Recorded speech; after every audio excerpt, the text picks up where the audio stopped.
alegria muito grande estar aqui com vocês. Eu sei da importância desse espaço que vocês têm cultivado aqui dentro da universidade, que também é minha casa, né? Me formei em Ciência Política aqui na UNB em final de 2003, já vai um tempinho. E sinto que aqui eu estou sendo acolhida de volta, né, na minha casa máter. Então, eu fico muito feliz de poder fazer essa fala aqui para vocês hoje. Trazendo esse tema, que é um tema muito importante, né? Um tema que, muitas vezes, a gente acha que é meio batido, né? Essa questão de, vamos falar de novo sobre a situação das mulheres. A gente está falando sobre isso há quanto tempo? Meu Deus!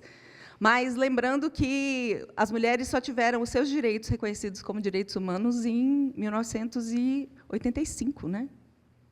85, 95? 95, quando teve a Conferência de Beijing.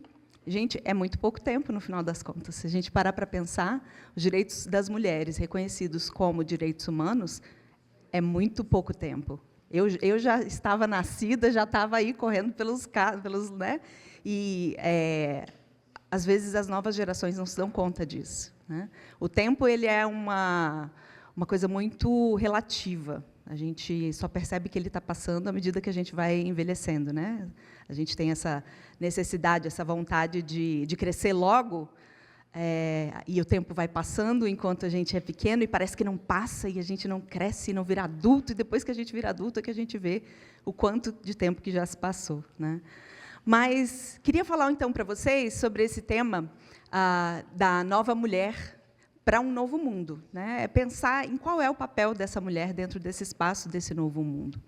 E eu gosto de começar sempre com uma imagem que eu acho bem característica da minha infância, minha adolescência, né? A gente falava de igualdade entre mulheres e homens, e logo vinha essa imagem de mulheres de ombreiras, né? Mulheres se colocando no mercado de trabalho, cortando seus cabelos curtos e saindo das suas casas, da opressão da vida doméstica, para alcançar esse mercado, alcançar esses espaços. E isso foi uma realidade. Isso foi uma realidade muito forte, muito marcante, né? Na minha vida. Eu via isso acontecer, e eu passei também por isso quando eu comecei a me colocar dentro do mercado de trabalho, né? A gente tem que se colocar e tem que subir no salto, a gente precisa se colocar ombro a ombro ali com o homem, mas não num sentido de colaboração, ombro a ombro, para se colocar ali no mesmo nível, né, dos homens, para poder ser reconhecida como tal. E, na verdade, esse é um momento que é muito importante na história da humanidade, porque, sim, as mulheres estavam conquistando esses espaços e entrando no mercado de trabalho e se colocando e sendo reconhecidas nesse momento, mas também ele revela uma tensão muito grande, que é a tensão de ter que se adaptar a um modelo que já existia. O modelo é um modelo masculino. O mercado de trabalho foi pensado pelos homens para os homens. As mulheres foram confinadas nesse espaço mais doméstico, e elas, para começarem a alcançar esses outros espaços, elas precisavam se colocar como se homens fossem, né? Nas suas atitudes, no seu posicionamento, até físico.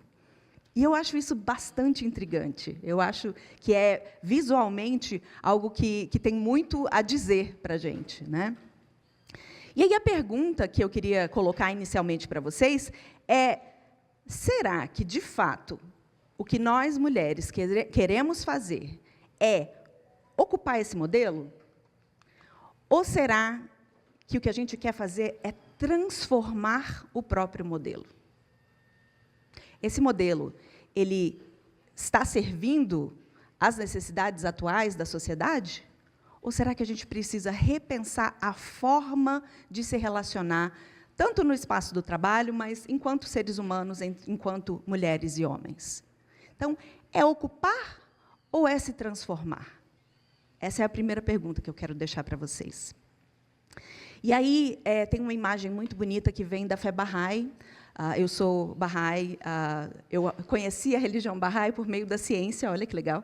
Adoro essa suposta dicotomia entre ciência e religião, que, na verdade, não existe, né? Porque se a gente para analisar os ensinamentos espirituais e os avanços que as ciências vêm trazendo para a humanidade, as coisas estão ali também, né? Então, por exemplo, a questão da igualdade entre mulheres e homens, que é uma questão das ciências sociais, também é uma questão que permeia todas as religiões, né? Dentro de toda a caminhada evolutiva das pessoas, em termos de se reconhecerem como seres espirituais, a igualdade entre mulheres e homens ela está lá, a sementinha dela está lá. Nós é que ainda não tínhamos a capacidade de perceber. E aí a humanidade vai evoluindo e a gente vai chegando a essas conclusões de que, na verdade, a igualdade de gênero ela é uma verdade tanto social quanto religiosa também. E aí tem essa imagem que vem da fé Bahá'í, que eu escolhi propositalmente um pássaro brasileiro para representar, de que a humanidade é como se fosse esse pássaro que tem duas asas. Uma das asas é a mulher e a outra asa é o homem. Mas o pássaro só consegue alçar voo se as duas asas estiverem em equilíbrio. As asas elas não são completamente iguais. Se vocês forem analisar cada uma das penas, cada uma das formas, elas são semelhantes, mas elas não são completamente iguais. Mas, se não estiverem as duas asas fortes o suficiente, esse pássaro não decola. Então, mulheres e homens são como essas duas asas desse pássaro. E eu acho super interessante a gente pensar nesse princípio, nessa analogia, né? Porque ela é muito clara. Às vezes a gente pensa que mulheres e homens são dois bichos diferentes, mas não, são dois bichos que, na verdade, são a asa de um mesmo bicho, né? A gente tem essa conexão entre mulheres e homens que é indissociável, né? Então, tem um trecho que eu gosto muito de trazer também, que também vem da fé Bahá'í, que começa dizendo assim: as mulheres têm direitos iguais aos dos homens na Terra. Na religião e na sociedade, elas são um elemento muito importante. Porém, enquanto as mulheres forem impedidas de atingir suas possibilidades máximas, e aí aqui vem a grande questão, os homens serão incapazes de alcançar a grandeza que poderia ser deles. O prejuízo de ter mulheres que não podem usufruir dos seus direitos e não podem fazer as suas contribuições para a sociedade de forma plena, não é só das mulheres, é também dos homens. É daquele pássaro inteiro, porque o pássaro não consegue alçar voo se as duas asas não estiverem em equilíbrio. Enquanto as mulheres forem impedidas de atingir as suas possibilidades máximas, os homens serão incapazes de alcançar a grandeza que poderia ser deles. Para mim, isso é um elemento assim que vira uma chave na minha cabeça. Então, não é que as mulheres estão buscando algo para elas mesmas. É que as mulheres querem contribuir para um mundo que seja melhor para todas as pessoas. E vice-versa, como a amiga acabou de dizer, os homens também precisam ser fortalecidos para que as mulheres possam ter o seu potencial revelado. Então, é um processo que é mútuo, ele não é excludente, ele não é dicotômico, né?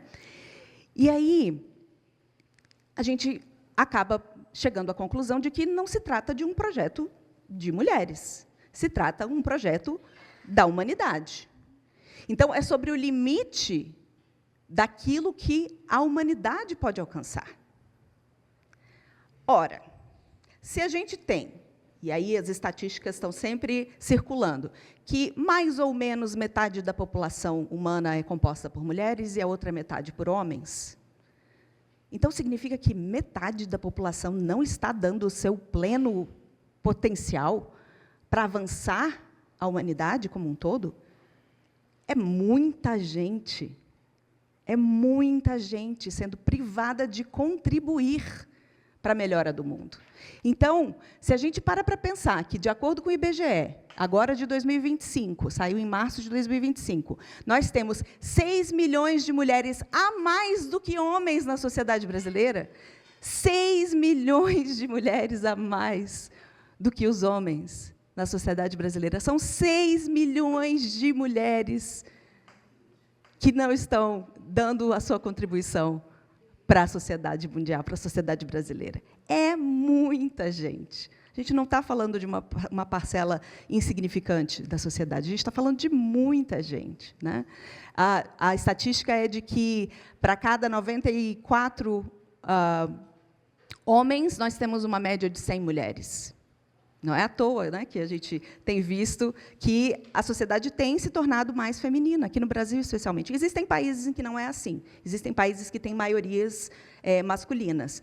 Mas também tem a ver com a questão das violências, as questões culturais. Aqui no Brasil, essa é a nossa realidade, né? Mas a gente precisa viver nesse paradigma, nesse modelo que valoriza tanto a competição, que faz com que a gente esteja sempre buscando controlar, faz com que a gente precise o tempo todo respeitar uma hierarquia de gênero, que a gente precise impor as coisas que a gente acredita? Será que a gente precisa se manter nesse cabo de guerra? Nesse modelo?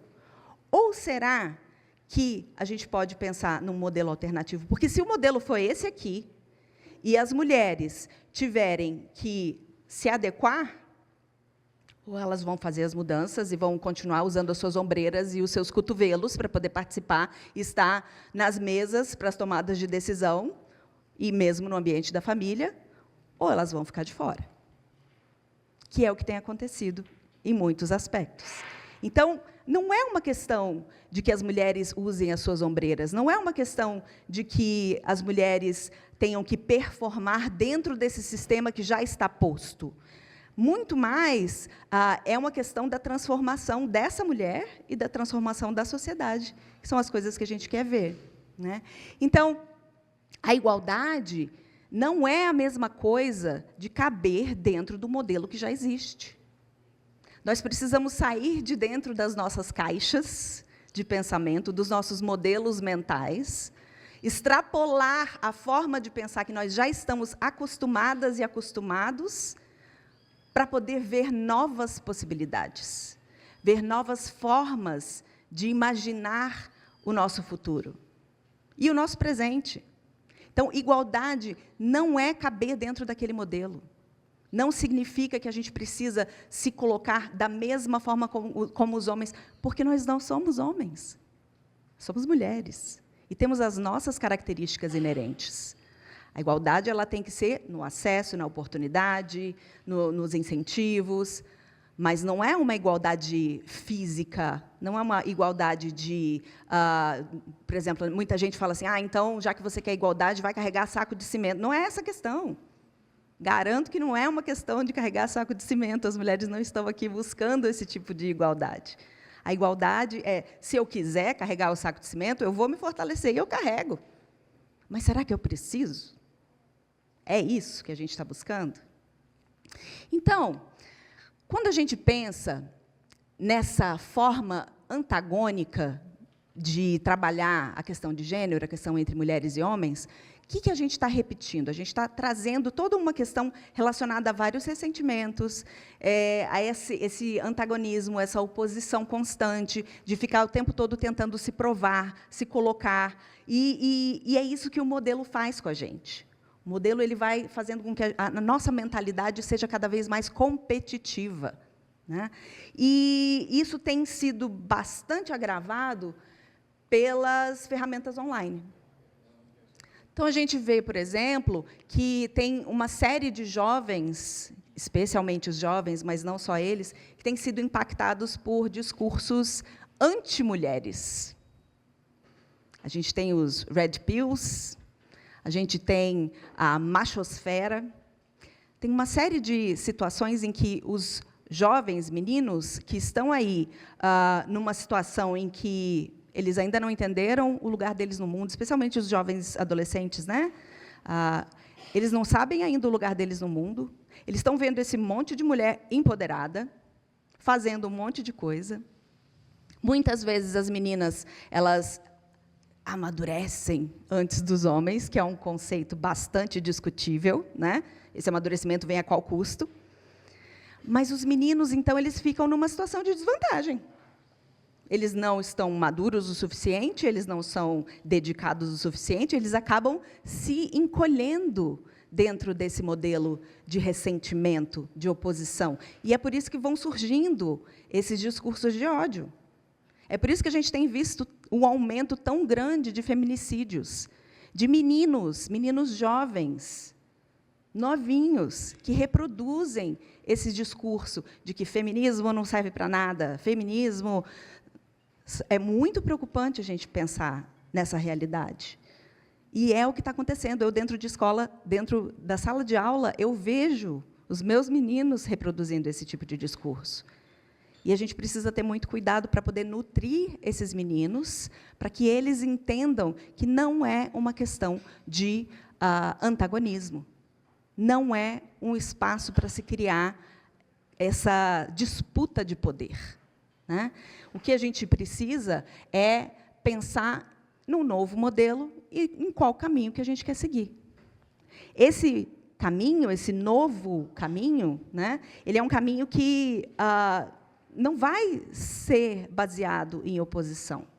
Não vai ser um caminho que vai fazer com que esses jovens assumam as características masculinas ou ditas masculinas de imposição, de força física. Muito pelo contrário, esse novo caminho, ele destaca características do feminino, por assim dizer, mas que são inerentes a todas as pessoas, relacionadas à escuta, relacionadas à empatia, mas uma empatia com clareza daquilo que a gente está observando, relacionadas com ser firme, mas sem agressividade, relacionadas com construir uma visão coletiva, relacionadas com a cooperação. São elementos que, em vários discursos, aparecem como sendo elementos femininos. Mas isso não significa que eles são restritos às mulheres. Muito pelo contrário. Eles são características humanas. Mesmo porque, se a gente parar para pensar, em quem acredita em espiritualidade, a alma não tem sexo. Vocês lembram quando a gente falava de discutir o sexo dos anjos? Vai discutir sexo dos anjos? Não existe esse negócio, né? Por quê? Porque a alma não tem sexo. Isso aqui é só uma condição passageira, material. A gente está aqui, nessa carne, né? Encarnado nessa carne aqui, mas essa carne vai embora. O que vai ficar é o espírito. Mas a minha realidade enquanto mulher, ou a minha realidade enquanto homem, molda as experiências que eu vou ter passando pela minha realidade material. Então, ser mulher na sociedade de hoje significa que você vai passar por uma série de experiências. Ser homem significa que você vai passar por uma série de experiências. Ser jovem significa que você vai passar por uma série de experiências. Ser mais velho, outras experiências. Mas tudo isso vai passar. A alma, a essência do ser humano, o espírito do ser humano vai continuar. E vai levar adiante as coisas que a gente experimentou aqui, nessa vida terrena. Então, é o caminho que a gente tem que escolher. O caminho de perpetuar o modelo ou de mudar o modelo, de transformar esse modelo. Minha filha tem 25 anos agora. E é muito engraçado lembrar de como ela era super arredia, especialmente na época do ensino médio. A gente estava falando sobre a questão da educação. Mãe, eu não aguento mais ir para a escola, é horrível, o modelo me sufoca, eu não consigo, eu não vou, eu preciso de outro modelo. Falo, ok, minha filha, eu também acho que a gente precisa de um novo modelo, mas a gente só consegue mudar o modelo conhecendo o modelo atual. Entendendo como ele funciona, né? É como você andar numa cidade e você tem um mapa, né? Então, se você conhece os caminhos tradicionais, você consegue pensar em outros caminhos para chegar no ponto em que você quer chegar também.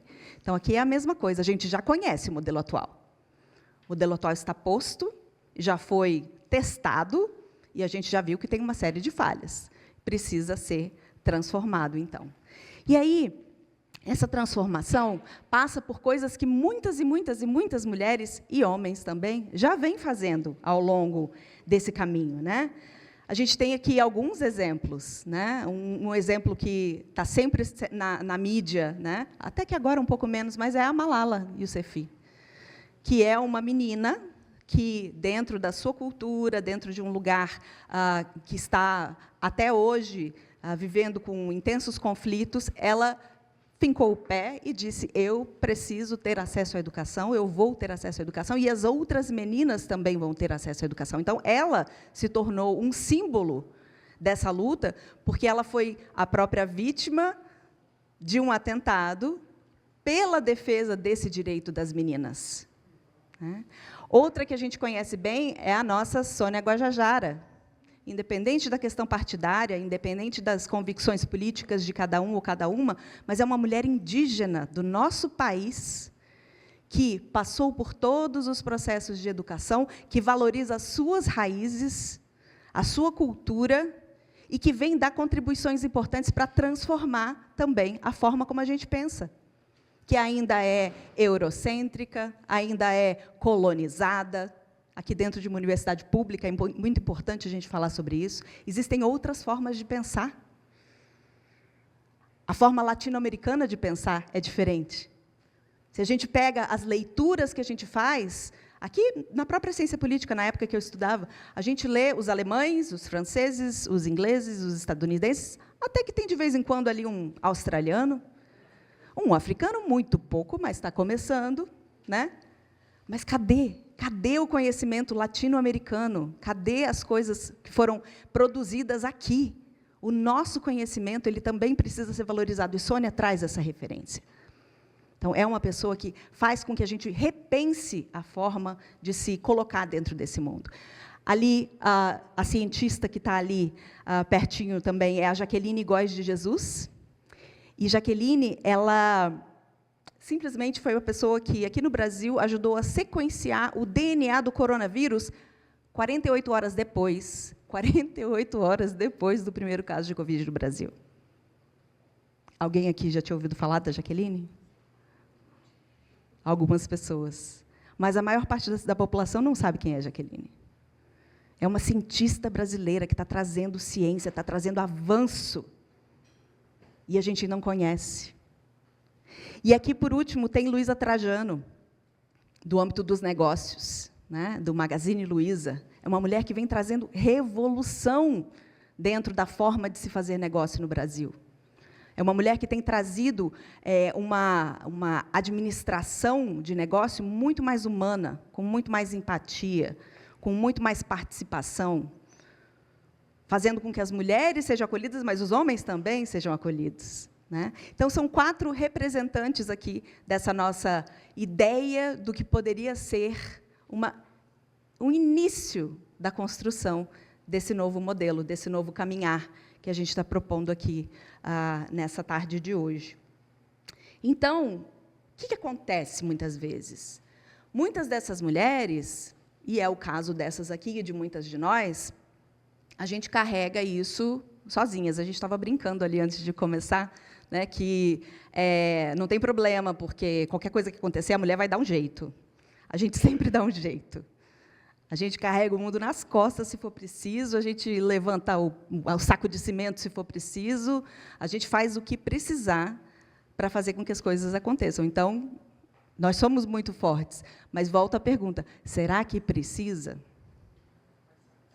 Numa sociedade realmente igualitária, no sentido de dar oportunidades a todas as pessoas, será que a mulher precisa ser tão forte assim? Por que é, então, que todas as mulheres ainda sofrem o peso de carregar várias das decisões familiares sozinhas, várias das decisões profissionais sem ter com quem compartilhar, vários dos preconceitos, várias das violências? A gente leva tudo isso avante de uma forma muito solitária, às vezes, né? A gente sustenta as famílias, organiza as comunidades, educa com propósito, cria rede de apoio umas para as outras e para eles também, né? Mas muitas vezes invisíveis, sobrecarregadas e sempre, sempre profundamente transformadoras. Então, esse momento aqui não é simplesmente para falar das mulheres. Ele também é um convite para os homens, né? Para a gente ressignificar o que é poder, porque poder também é construir, conectar e servir. Quando a gente entende esse conceito de poder, que não é um conceito de poder sobre o outro, mas é um poder com o outro, as relações se transformam. Então, esse convite para os homens é para que a gente possa ter uma transformação nas formas de liderança que são exercidas hoje em dia. Que a gente possa trazer essa firmeza com mais humanidade, que a gente possa criar espaços de confiança. É um convite também para que os próprios homens possam trabalhar com mais empatia as suas relações, para que eles possam participar das ações de cuidado, porque os homens também são cuidadores, os homens também amam e podem cuidar das suas famílias, dos seus colegas de trabalho, do meio ambiente, de todos os espaços. Eles são plenamente capazes, assim como nós somos plenamente capazes, e de participação. Participar da vida em família, participar da vida em comunidade, participar da tomada de decisão nos espaços públicos e nos espaços privados. Então, são características mais femininas, mas que também são inerentes ao ser humano do sexo masculino, né? Então, essa imagem que a gente tem de conflito, de tensão, da mulher de ombreiras, da mulher que corta o cabelo e se coloca, se posiciona e larga os filhos dentro de casa, é uma visão muito ultrapassada. Não é isso que a gente está buscando com esse novo modelo. Essa adaptação que foi necessária, foi um momento necessário, mas foi um momento de transição. Foi um momento em que a humanidade precisava, talvez, dessa volta no ciclo para poder chegar onde estamos hoje. Para chegar num momento em que nós percebemos que não é isso que vai fazer a diferença. O que vai fazer a diferença é a gente resolver essas tensões que existem dentro do ambiente público e privado. Então, não é uma questão de manter o cabo de guerra, não é uma questão de guerra dos sexos, como se falava, né, há mais tempo atrás. Não é essa a questão. O que nós estamos buscando é transformação. Nós estamos buscando integração.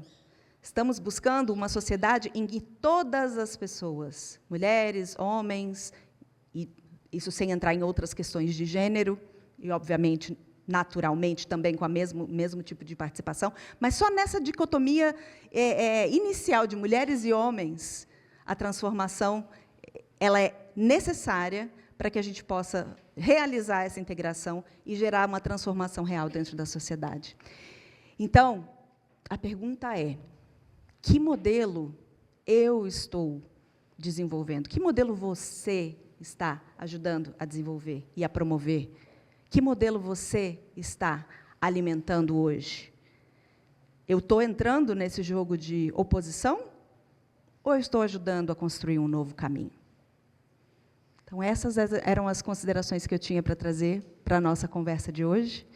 Agradeço pela atenção de vocês, agradeço pelo convite dos organizadores desse espaço tão bonito, e estou à disposição, meu e-mail está aqui, para quem quiser continuar essa conversa, e, com certeza, vamos ter oportunidade de conversar um pouquinho mais aqui também. Obrigada. Queria dizer que me preocupa muito, quase que eu não venho nessa palestra.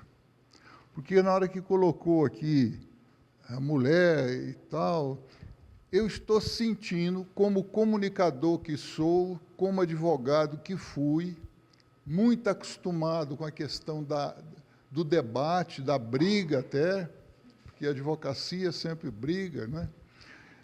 Uma parte contra a outra. Eu fiquei preocupado, porque o que eu estou vendo, você colocou muito bem as coisas, mas você já está um pouquinho transformada na sua coisa com relação ao que tem sido feito. O que está se pregando, a gente vê o tempo todo, é a mulher contra o homem. toda propaganda é nesse sentido. Eu levei um susto quando eu vi na minha TV Supreme, que prega a paz, uma propaganda lá, que deve ter sido colocada por uma mulher, é claro, dizendo que as mulheres deviam se defender assim, assim, e levar o caso para a polícia, gente.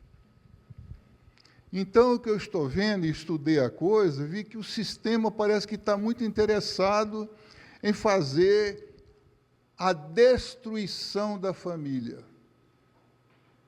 E que começa a coisa por isso.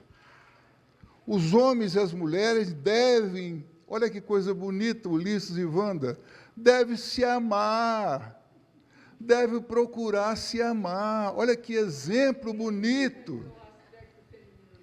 Não é? Olha que exemplo bonito. Não é? Então, ela falou atingir o máximo, eu fico preocupado com isso. Nós não queremos atingir o máximo, não. Nós queremos viver bem. Me dá mais um pouquinho de tempo, porque eu acho que é importante dizer algumas coisas aqui. O que está acontecendo em termos de propaganda é que algumas mulheres despreparadas estão agredindo os homens. Outro dia eu estive no Beirute e, normalmente, tinha lá um monte de casal, 20 casais, tinha 20 casais normais, homem e mulher. Tinha 10 casais, 3 casais homofóbicos. Tem alguma coisa esquisita nisso. Antigamente não havia isso, então era muito escondido. A outra coisa também é a questão do racismo. Eu preocupo com as palavras. Por exemplo, eu prefiro a palavra paz do que a palavra harmonia do que a palavra paz. A palavra paz me parece singular, e já disse isso aqui, e passiva. A harmonia é o que nós temos aqui. Nós não temos paz, não, nós temos harmonia. Paz deve interessar a quem está no poder. Não quer que as pessoas se mexam, como Gandhi mexeu, traduzir errado a não violência por paz. Então, eram essas considerações que eu queria falar, e eu acho importante o seguinte, que haja efetivamente uma palavra que está aparecendo tanto aí, que nós precisamos cada dia mais cultivar essa palavra. Empatia. Nós estamos precisando fazer da empatia a grande sentença que o meu líder máximo, Jesus Cristo, pregava. Amai ao próximo como a si mesmo. Muito obrigado. Quero cumprimentá-la pela sua bela apresentação de um tema da maior importância, mas da maior importância. Eu busco ver esse tema num outro plano um pouco diferenciado, que tudo que o mundo precisa é sensibilidade, tudo. O mundo é do jeito que é, porque ele é um mundo que vem com essa origem masculina e que fez um mundo de confronto, de contraste, de acusações, de punições. O mundo precisa outra cara. Ele precisa a cara feminina, mas feminina no seu, eu estou falando no seu âmago, o aspecto feminino que existe dentro de um homem e o aspecto feminino que naturalmente deve existir dentro da mulher. E por isso eu considero da maior importância a atuação da mulher, porque a mulher, por natureza, ela é feminina, é meiga, é doce, é amável, é compreensível, é tolerante, é forte no amor, forte de, ao invés de se aborrecer com uma circunstância que poderia incomodar um homem, ela não, ela busca a saída perfeita do amor. A senhora falou nos 2 cérebros. Eu sempre lembro disso, mas não como bem homem e mulher, mas como razão e sensibilidade. O mundo, ele se dedicou muito à razão, mas a razão sozinha, ela é má. A razão precisa de sensibilidade. Se não, as 2 asas não tiverem a mesma força, não tiverem o mesmo potencial, não tiverem, este voo não ocorre ou é imperfeito. E como a história da humanidade desenvolveu muito a asa da razão, e a asa-razão, ela é cruel sem sensibilidade, chega a ser cruel, ela precisa, tudo que a gente precisa na humanidade é das mulheres fazerem o seu papel de trazer a feminidade, a doçura, o amor. Nós precisamos construir uma humanidade amorosa. É claro que essa amorosidade, falo num plano bem mais alto, é a amorosidade universal, é o amor universal, mas o amor universal que está, e até que ultrapassa a linha humana. É o amor universal pelos animais, pelas plantas, pelas pedras, pela beleza da criação. Então, é muito importante a gente ressaltar de que tudo que o mundo precisa é de sensibilidade, é de amor, de um mundo virtuoso, onde essa virtuosidade se faz pela presença da amorosidade universal. Parabéns. Eu sou uma mulher com uma profissão masculina, fui empresária a vida toda, e, na verdade, eu diria o seguinte, eu fui muito bem, não tive problema, mas também acho que eu não tive medo. Eu não tive medo de ser feliz. Eu tive 2 sócios, fui 35 anos empresária, tive vários títulos como empresária, e eu diria que os meus 2 sócios eram até mais recuados do que eu. Então, na verdade, nós mulheres fazemos, e às vezes fazemos até atropelando os homens. Entendeu? Hã? Não estou dizendo que tem, nem que não tem. Eu estou dizendo que também acontece. Eu sou engenheira eletrônica, 60 homens, 2 mulheres, eu sou empresária, na UNB, a única mulher era eu, no mestrado, a única diretora da Federação das Indústrias, eu, e recebi um prêmio de CIO, os 22 casos de inovação do Brasil. Então, acho que também a gente não precisa ter medo de ser feliz e estar ao lado dos homens, os homens ao nosso lado. Eu andei de terno, sim, de ombreira e de mini saia. Então, eu estava lá sentada de calça, e, às vezes, eu estava com a mini saia, e eu fui professora da Católica, e uma aluna minha me disse, professora, eu quis ser empresária, porque eu vi a senhora com esse vestido curtinho, toda lá no meio dos homens, e eu andava, entendeu? Eu andava de saia, eu andava de terno com sainha, de terno com calça, de ombreira, e sobrevivi. Sobrevivi, não, eu vivi, e eu acho que a gente não tem que ter medo. E é necessário o homem e a mulher caminhar juntos, eu concordo com você em gênero, número e grau, para que a gente, ora um, ora outro, vá avançando neste mundo, mas um ao lado do outro. Obrigada.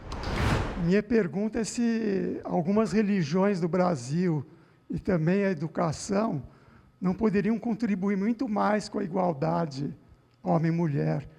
Eu digo isso porque na Índia e no Egito, as mulheres eram divindades na trindade religiosa daqueles países. Então, um homem que desde criança sabe disso, ele vai respeitar muito mais uma mulher. Agora, já no Brasil, já apareceu na televisão um bispo chutando a imagem da Virgem Maria. Então, fazendo o oposto do que se fez na Índia, no Egito. E a questão da ciência, é a única regra que não tem exceção. Todo homem foi gerado no útero de uma mulher e ficou lá sendo cuidado 9 meses. Então, acho que os professores de ciência, desde o ensino fundamental, deveriam enaltecer isso. Você, menino, você veio do ventre de uma mulher. Então, acho que daí poderia contribuir. Obrigado. Estou muito feliz em participar desse evento. Eu vim a convite de uma colega, que não está aqui, né? Mas eu vim a convite dela. Eu sou egressa do curso de enfermagem aqui da Universidade de Brasília. E aí, professora professora Mary, na sua fala você trouxe para nós, né, o quanto que é importante, para se propor um novo modelo, conhecer o modelo antigo, né? E, em alguns momentos, arrisco a dizer que um pouco frequentemente a gente observa uma concorrência entre mulheres, muitas vezes instigada, incentivada. Por quê? Porque compreende-se que, se há uma divisão entre um grupo, esse grupo ele se enfraquece. Então, eu quero fazer uma primeira pergunta. Se nos seus estudos você encontra fundamento para essa afirmação, você acha que isso acontece, ou se não acontece, se há uma estatística mostrando alguma coisa nesse sentido? E a outra pergunta que eu gostaria de fazer é o seguinte: eu sou de uma família de 9 irmãs. Então, nós somos 9 irmãs e 2 homens, né, 2 irmãos. E nós temos quase que um pacto entre nós de nos acolhermos, de nos instruirmos mutuamente, né? Então, eu me pergunto, ou passo, né, para você a pergunta: qual o poder desse compromisso entre as mulheres? Né, de se protegerem, de se acolherem, de se... Né, a gente sabe das inúmeras interseccionalidades, né, que há entre o grupo das mulheres, né, mas lança, então, essa pergunta: qual o poder, né, desse acolhimento mútuo? E aí, eu gostaria de compartilhar com vocês um poeminha cantado. Eu gosto muito de cantar. Quero deixar um trechinho da música do... gente, como que é o companheiro do Roberto Carlos? Do Erasmo Carlos. Dizem que a mulher é um sexo frágil, mas que mentira absurda. Eu que faço parte da rotina de uma delas, sei que a força está com elas. Só aplauda quem concorda, tá? Que bom ouvir essas vozes diferentes, né? Trazendo tantos elementos importantes. Acho que uma das coisas que eu mais gosto de fazer, esse tipo de fala, esse tipo de participação, é justamente de trazer o diálogo, né? Porque existe sempre quem vem como especialista nos assuntos e se coloca com suas verdades já consolidadas. E existem as pessoas que acreditam que estão constantemente aprendendo, né? E eu prefiro essa segunda abordagem. Eu acho que o ser humano ele tem a oportunidade de estar constantemente se desenvolvendo e aprendendo, e essa aprendizagem ela é muito mais produtiva quando ela acontece em intercâmbio, né? Então, esses intercâmbios, para mim, são valiosíssimos. Obrigada, então, pelas perguntas, pelos comentários, que eu acho que enriquecem muito o nosso momento, né? Começando, então, de trás para frente, né? O modelo competitivo, ele estimula a competição. Então, estando dentro de um modelo competitivo, naturalmente, mulheres vão competir. E vão competir com os homens e vão competir entre elas. É assim que o modelo funciona.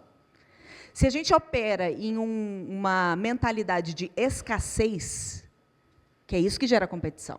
A gente compete porque tem poucas vagas no mercado de trabalho, tem pouco alimento, é o pouco. Então, a gente está sempre disputando com outras pessoas. Mas, na realidade, não tem pouco coisa nenhuma. Tem oportunidade para todo mundo? Sim. Tem alimento para todo mundo? Sim. só que esse alimento e essas oportunidades estão concentradas nas mãos de poucos. Então, se a gente pensa no conceito de justiça, de distribuição, de equidade, aí a competição ela se torna desnecessária. A cooperação acaba sendo um valor mais presente. Então, sim, mulheres competem entre si. É o que pede o modelo. É o que exigem da gente. E é por isso que a proposta é, em vez de continuar operando com a mesma lógica que já existe, vamos pensar um novo modelo.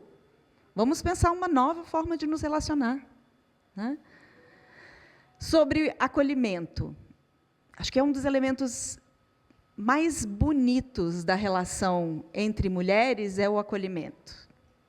Porque, de novo, não é competição.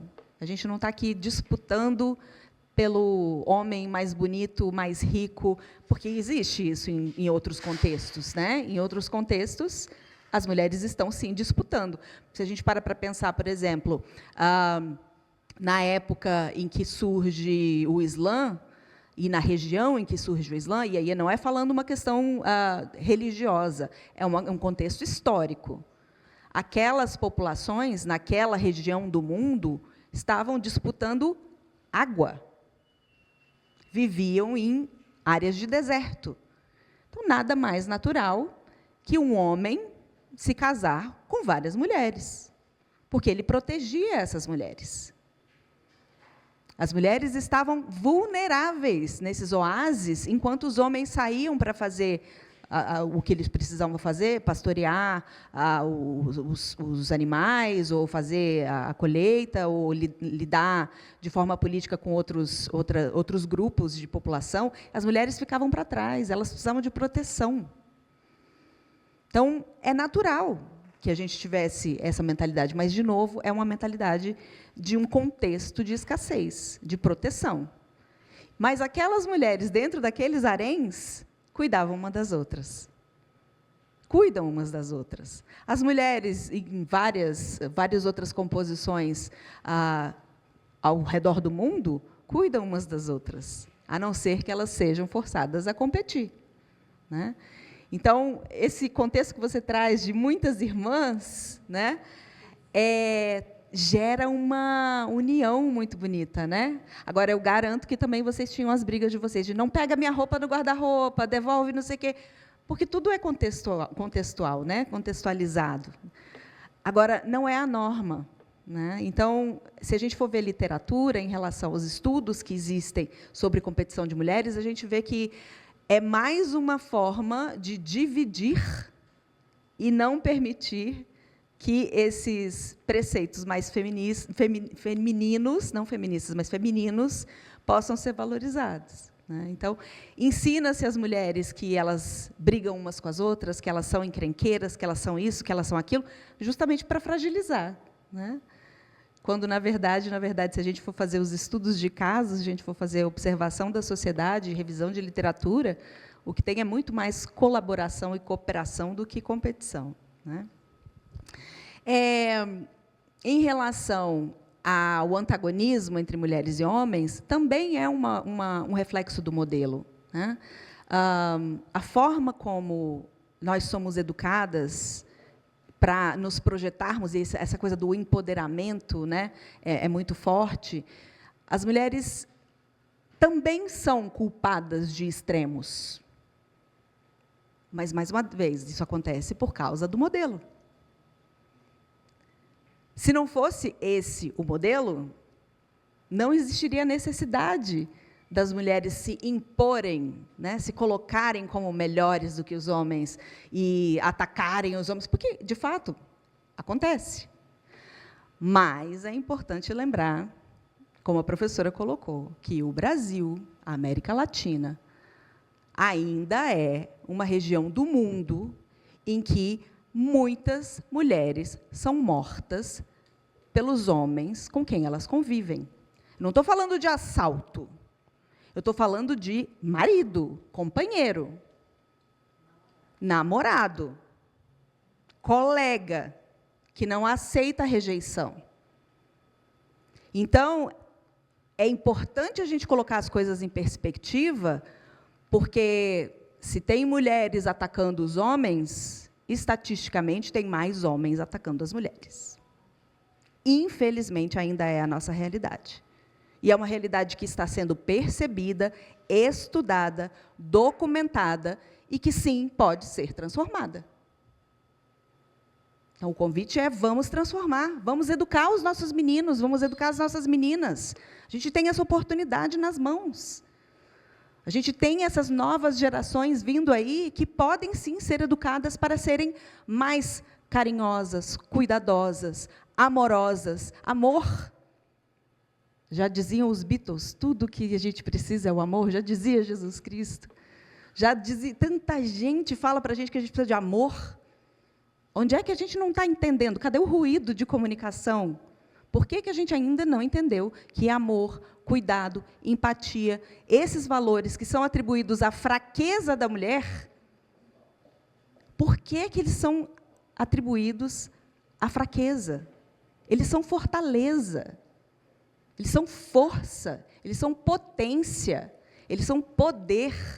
É poderoso amar as pessoas que estão próximas da gente. É mais poderoso ainda amar quem não está próximo, quem é diferente. Imagina ter a capacidade de amar quem está longe, quem é diferente, quem se comporta diferente, quem tem relacionamentos diferentes, quem tem modelos de família diferentes. É muito forte essa coisa do amor.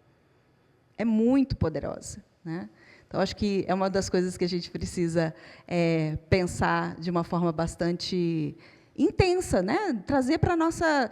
eu brinco sempre com os meus alunos, né? Porque a gente tem o nosso cérebro reptiliano aqui atrás, que é o do impulso, né? Aqui, o lagarto é a mesma coisa, né? Tudo impulso, é tudo instinto, é reativo, é o tempo todo. Mas a gente tem aqui, o córtex pré-frontal, que é onde a gente raciocina. Tem que sair daqui de trás e trazer aqui para frente. Tem que pensar, tem que racionalizar. A razão não é só dos homens. Os homens não são os detentores da capacidade de raciocinar. As mulheres também têm essa mesma capacidade, assim como os homens têm a capacidade de cuidar, de ter empatia, de ser mais amorosos. Então, esse equilíbrio, essa busca de trazer uma harmonia, né, dentro das relações, é o que faz com que esse novo modelo possa emergir. Ele não vem de uma hora para outra, ele vem da gente reconhecer uma trajetória de transformação na sociedade. Ele vem de analisar, de estudar, de documentar, de entender, para poder transformar. É um ciclo, né? A gente, como sociedade, a gente muitas vezes toma uma ação, mas aí a gente volta, reflete um pouquinho, espera aí, foi bom, não foi bom, o que eu mudo, o que eu ajusto, reflete, estuda, consulta com outras pessoas, ajusta a forma de pensar. A gente faz isso na empresa, a gente faz isso dentro do laboratório, a gente faz isso dentro da escola, a gente faz isso dentro da família. É um ciclo de ação, reflexão, estudo, consulta, para que a gente possa, então, tomar ações melhores e progredir como humanidade, né? O último comentário que eu queria... eu queria falar sobre a questão das mulheres, né? E dessa força que a gente tem de poder estar no ambiente corporativo, usar as nossas ombreiras, porque, sim... E, gente, as ombreiras estão voltando com tudo, tá? Eu quero só dizer para vocês que a moda está voltando, que já tem um monte de blusinha com ombreira por aí, e que é lindo. Então, não estou aqui fazendo uma crítica de moda. É lindo colocar com uma mini saia, é lindo colocar com um vestido tubinho. Imagina, a gente se sente assim elegante, né? A moda dos anos 80, todo mundo se sentia super elegante, né? Então, é a provocação do porquê das coisas.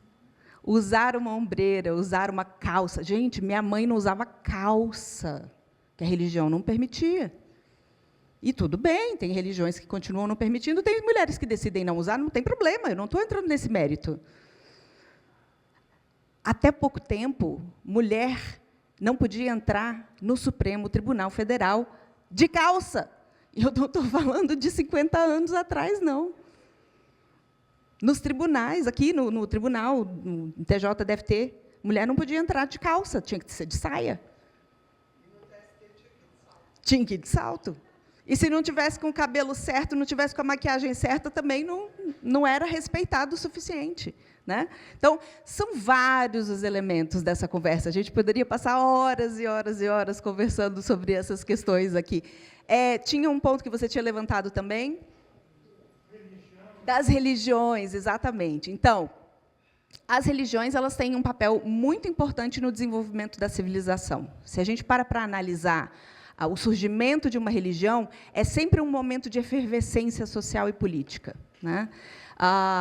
As manifestações divinas, né, os profetas, os enviados de Deus, as entidades, as deusas, né, elas sempre vêm provocar esse rebuliço, né, essa mudança de consciência, essa mudança de entendimento acerca do que é tanto o espiritual como também o que é o material, né? Porque a religião também ela vem com regras sociais adequadas a determinado período, determinada localidade.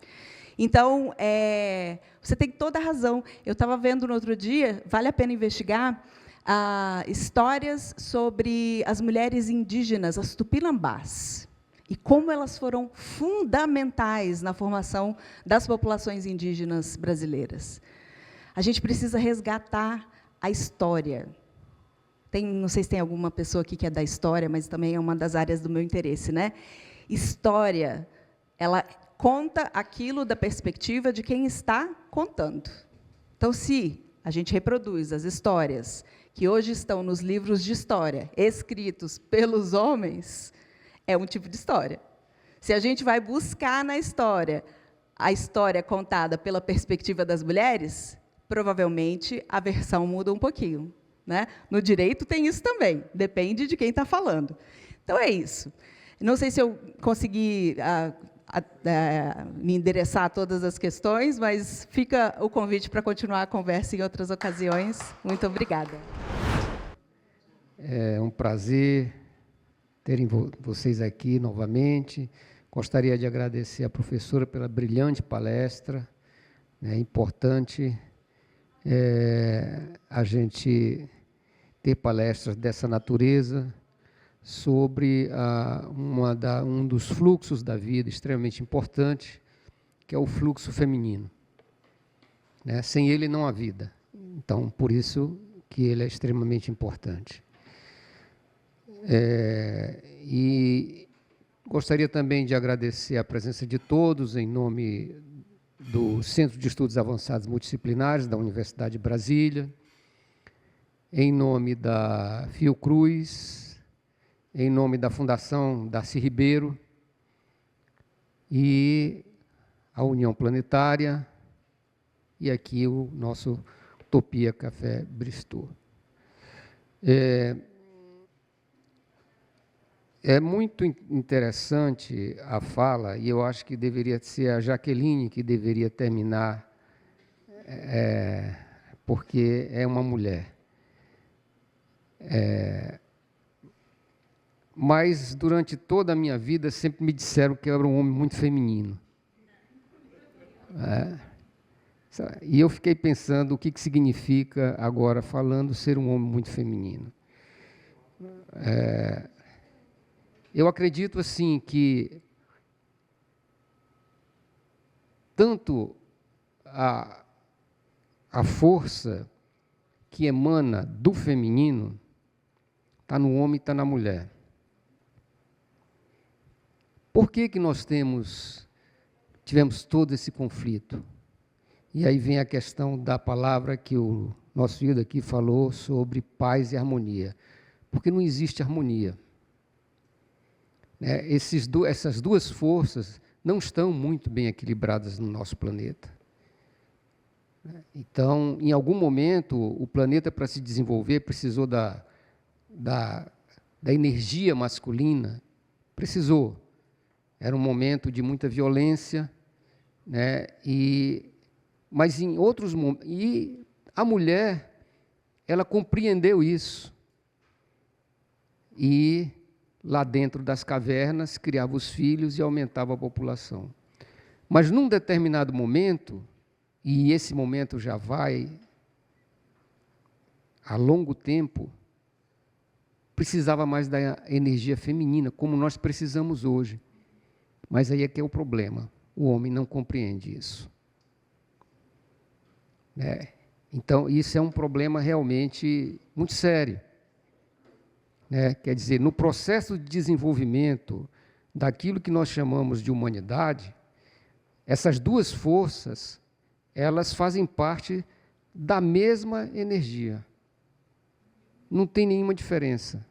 Em determinado momento, essa força se move mais para o lado feminino, em outro momento, essa força se move mais para o lado feminino.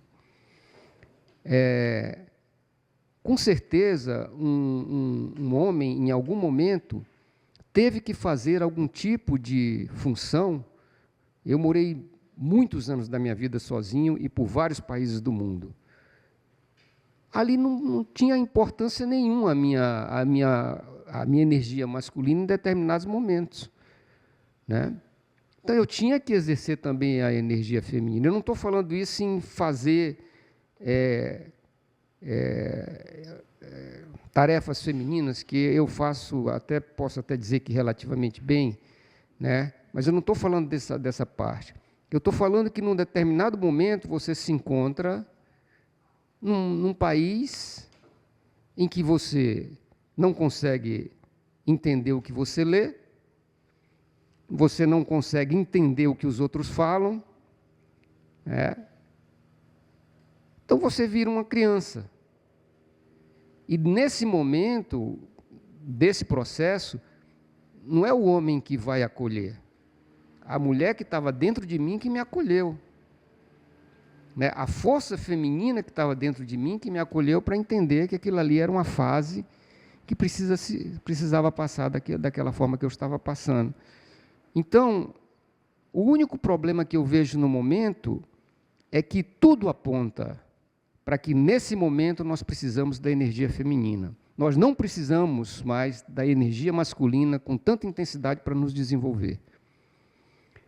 E essa energia masculina que existe, tanto no homem quanto na mulher, resistem a essa passagem. E a prova disso são todas as guerras que nós temos. A maioria das guerras que nós temos é única e exclusivamente falta de energia feminina. Essa energia feminina que traz a harmonia, o equilíbrio e a paz. E como você não tem essa energia feminina, acontece o quê? Uma das características que é muito masculina, que é o quê? É o domínio, é o poder. No momento foi importantíssimo, No momento foi importantíssimo, no mundo violento, no mundo primitivo, no mundo primário, isso foi importante mesmo, precisava de uma certa violência, um certo poder, mas hoje nós não precisamos disso. Nós estamos caminhando para um avanço tecnológico que a força masculina não tem nenhuma importância e nem tem, aliás, até atrapalha. Quando você pensa no mundo quântico que se avizinha na nossa vida. É um mundo sempre de muito equilíbrio. E a gente está desequilibrando isso, mas eu acredito numa coisa que é exatamente, eu acho que isso faz parte de um processo de transição. O masculino, tanto que existe no homem quanto não existe na mulher, vai resistir muito. Mas, com certeza, a força feminina que precisa crescer vai vencer. Porque é a única forma que nós temos de nos desenvolver. E é muito interessante, vou terminar aqui, dizendo que, mesmo a contragosto, eu faço parte de um projeto, e esse projeto ele é um projeto de orquestras com crianças carentes dessa região aqui do Paranoá, Itapuã. E grande parte das famílias, quem mantém as famílias são as mulheres, que estão sendo obrigadas a exercer o papel da força feminina e masculina. Para aquelas crianças, isso é um exemplo. Com certeza, aquelas crianças elas vão se desenvolver menos masculinas no aspecto negativo de ser masculino, não no aspecto positivo. Então, eu acho isso.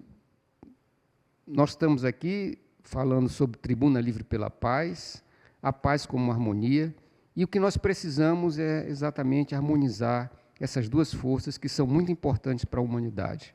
E agora, pelo movimento da história, a força que mais precisa se movimentar para levar a gente a um salto civilizatório é, sem dúvida, a energia feminina. Obrigado.